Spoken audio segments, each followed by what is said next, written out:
বলছি কি কালকে গোবিন্দ মামার বিয়ে আছে, আসার সময় আমি জন্য একটা শাড়ি নিয়ে এসো তো। ঠিক আছে, আসি। হ্যাঁ, মনের কোণে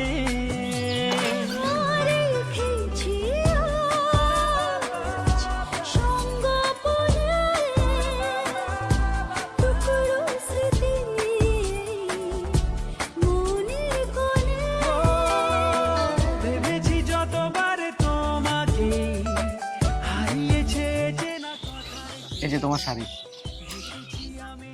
খুব সুন্দর হয়েছে, আমিও তোমার জন্য একটা জিনিস কিনেছি। এই দেখো, ভালো হয়েছে? খুব ভালো হয়েছে, কিন্তু এটার কি দরকার ছিল?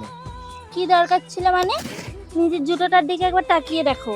তোমার বউ হয়ে আমার তো উচিত তোমার প্রয়োজনের খেয়াল রাখা।